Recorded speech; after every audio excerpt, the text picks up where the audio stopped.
Hi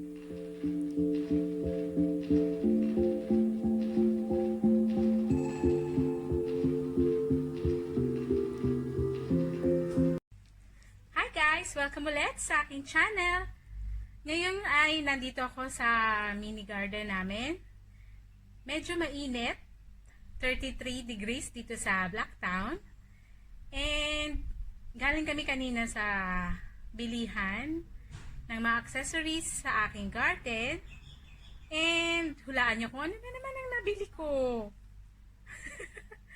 Okay, ito na. Aside sa plants, sa succulents, is may talagang sinadya kaming bilhin or ako, kaya inaya ko na naman yung asawa ko para ipag-drive ako doon sa bilihan ng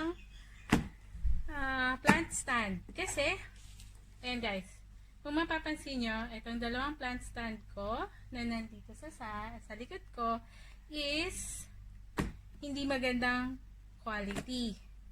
Kaya, ngayon na nalagyan ko sila ng mga pots, ang nangyari is nade-deform na sila. Kumbaga, sumusuray na yung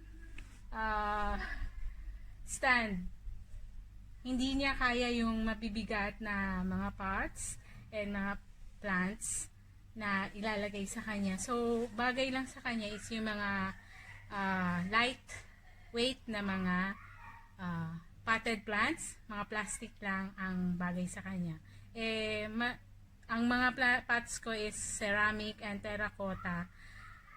Kaya kailangan ko ng matibay na stand, same nung stand ko na nandun sa may sliding door namin, na stand ang aking mga succulents, yung stainless steel. So ngayon pumili ulit kami ng dalawang stand. Ano na naman ang meaning pag may dalawang bagong stand? Meaning is, kailangan na naman syempre punuin ng mga tanim. So, eto guys. Ito. Bali, dalawang box ang nabili namin. Isa. At ito yung inuupuan ko. Oh, sorry. Ito. Dalawa. Yan. Dalawang box. And kailangan ko na naman silang i-assemble at papalitan ko na ang stand na nandito. Ayan guys, sumusuray na siya. Kailangan ko na siyang, ayan o. Ayan. So, nanervyos ako pag medyo mahangin at baka matuluyan na talaga siyang masira. So, kailangan na talaga siyang palitan. So, tara guys, samahan niyo ako sa pag-a-assemble ng aking bagong plant stand plus pagre-rearrange ng aking mga potted plants sa bago kong stand na nabili.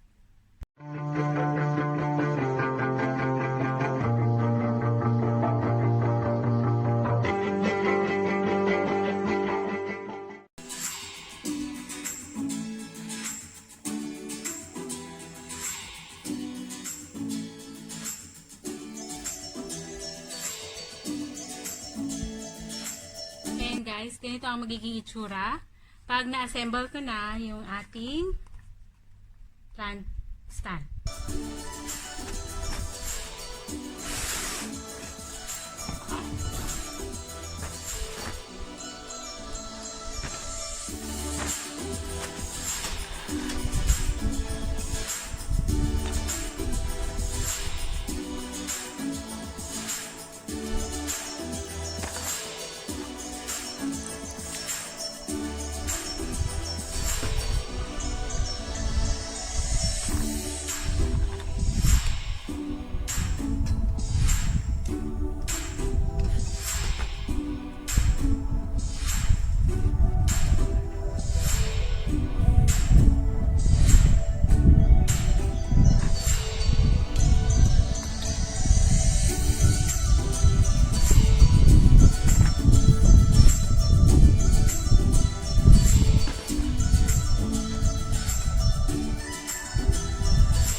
change venue tayo ng pag-arrange kasi hindi napapantay doon sa may grass.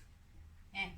So, eto, ganito ka siya katibay. Nauupuan ko siya. So, hindi niya ako na ano. So, matibay talaga tong stand. Kesa dun sa papalitan natin na yan.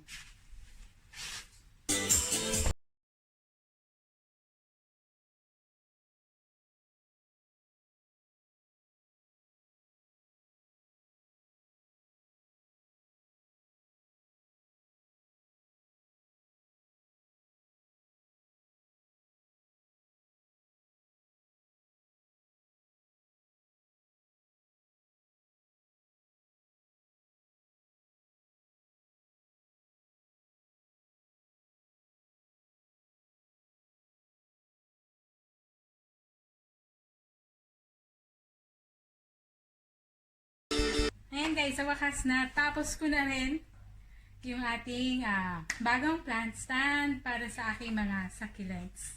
Papalitan na natin yung masisira ko na temporary, actually temporary rin talaga lang yon na stand kasi ito is nag-out of stock.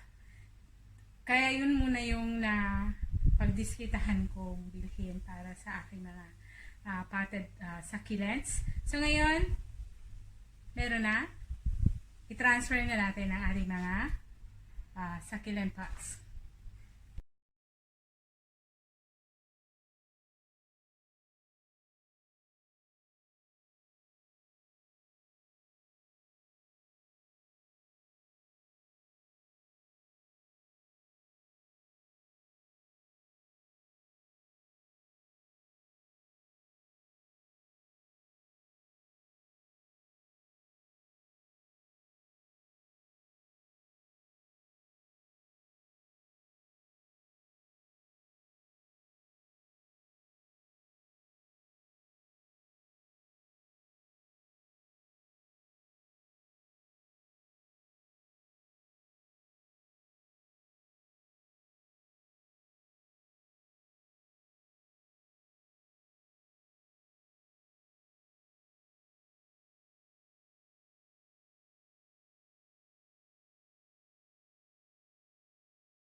Ayan, tapos ko na guys. Na-transfer ko na at nagamit ko na yung bago nating plant stand. Na-transfer ko na din yung iba kong mga succulents. Ayan. Yung isa, bakante pa. Aayusin ko siya bukas na. Masyado ako napagod. Bukas ko naman tatapusin yung isang stand. ihilera ko naman doon is yung puros lang na ceramic na kulay white na pots. And ito is puro lang ceramic. Ayusin ko pa, may nakahalo pa siya na terracotta pala. Puro lang to terracotta. Aayusin ko pa kasi may nakasamang ceramic pots pa na sa side. So, iano ko na lang siya na puro lang dito. Terracotta pots na succulents. And dun naman, sa bago is aayusin ko, ilalagay ko is mga white pots na ceramic pot naman with succulents ang nandun. And yung iba is assorted na mga pots. So, ayan guys. Actually, nagamit ko pa rin yung inalis ko na stand. Ayan, transfer ko lang sila dito sa may bakod namin. At least dyan merong, kumbaga, meron silang masasandigan na